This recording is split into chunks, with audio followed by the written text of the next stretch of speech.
We're going to be palpating the muscle gracilis. So gracilis is different from all of the other adductors for the fact that it actually crosses the knee. So as we go looking for another muscle in this adductor group, we are going to take the knee's action into account. So that's going to be really, really important. I'm just going to show you that action before we get into palpation. It is the only knee flexor as it's inserting into the proximal tibia at the pes anserine insertion site. So what we're actually going to get our person to do here is to drag the heel up towards her gluteals, or the second option is to dig the heel into the table. And I like that one a little bit better because it's getting some resistance against that muscle, so let's relax. You can see that tone starting to go down, and as soon as they dig their heel in, we're getting some muscle tone change occurring right in this area. You can even see that fine outline of gracilis. Okay, let's relax. So as we palpate, I'm going to look for adductor longus, I'm going to look for gracilis and compare the two, and then we're going to go towards the origin. So at this point, I'm going to have my partner here border again, like she's done in the previous kind of components, taking her hand and just cupping genitalia out of the way for me so I can palpate everything below the hand. I'm going to add some resistance onto the medial knee. We're going to fire off the adductor longus, which I'm on currently right now, and then we're going to relax, and now I'm going to ask her to dig her heel into the table, and good, right below where I was, this is the gracilis muscle right here.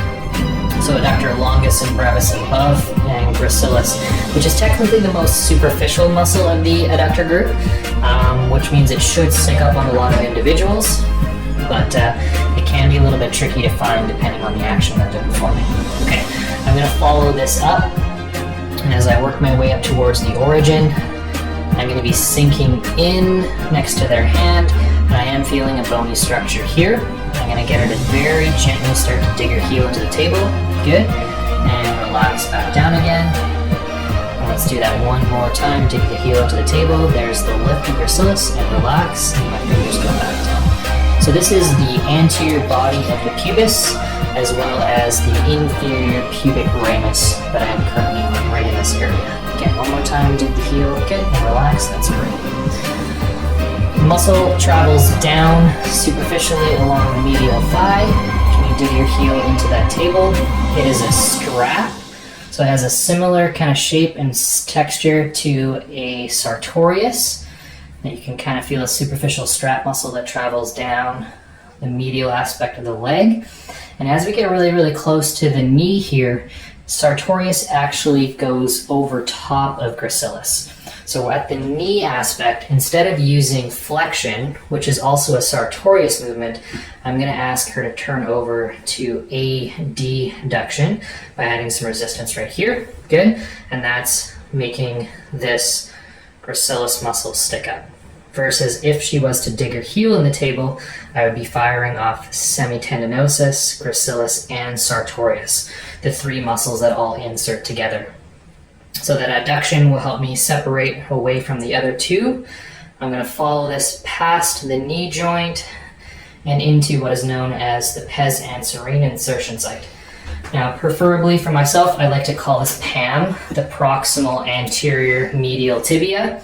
It just helps me remember exactly where that location is versus the pes anserine insertion site. Just for clerical, we'll take a look directly on at the tibia. So when you're looking for this insertion, I can see the tibial tuberosity in this area here. This is the medial condyle of the tibia, and so the pes anserine insertion site is just below the medial condyle on the shaft. Let's bring the leg back down here, and I'm going to add a little bit of resistance to the adduction. Good. So this is the last part of gracilis inserting right here on the tibia. This muscle is fairly complex in all of its actions. Because it crosses the knee, it is a flexor of the knee, and it is on the medial aspect, so it does involve a little bit of a rolling, a medial rotation here of the tibia on femur. And then up in the thigh, it is going to be a major adductor, and it does have some action of flexion as well. Again, depending on the source material you're reading, some will include some sort of a rotational component, but I'm really going to be sticking with the flexion adduction and flexion medial rotation in the leg. So that is going to conclude our palpation of gracilis.